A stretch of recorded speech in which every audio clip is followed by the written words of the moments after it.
Giêsu. Camona tesa nongin na tugin lianzo tami. Kakel na kempel tesa happy na tugin lianzo tami. Kalvari wala pulwan ya inanya. Wanga sunumite swata tena. Singwang kumanun na hongya. Sinapan jogit ko Kalvari wala pulwan ya inanya. Wanga sunumite swata tena. Singwang kumanun na hongya. Sinapan jogit ko Hongit luan manhin Nang lekay hongit Giêsu hi nun tan na pia dongin Giêsu pat kom sia jania. Hallelujah.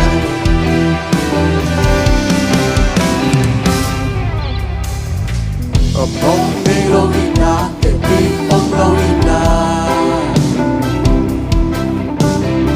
chẳng tan chê lô ina mà tan đang lô ina bông bê lô ina bông bê lô ina để đi bông lô ina chẳng tan chê lô ina bông in Giêsu. Hallelujah. Come on atesa.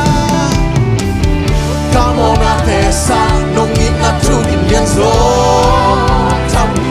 Kakel na kempel tesa. Hey, hey, hey, hey. Pari wala konloa ya inanya.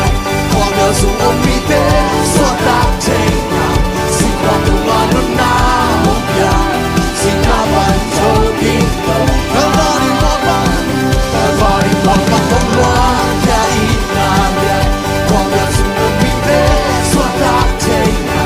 Singwang tumanun na hongya. Sinapan jogit ko Hongit luan manhin. Imo na kempel tesa. Itong pahongin ang lianzoy. Ikaw na kempel tesa. And happy na tugin lianzoy. Amen. Camona tesa.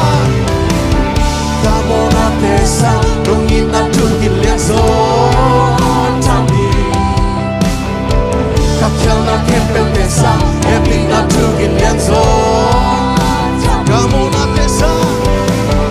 Camona tesa nongin na tugin lianzo. Pulak ke siya dyan itong pahongin natin. Pulak yan. Amen. Camona tesa. Camona tesa. Camona tesa nongin na tugin lianzo.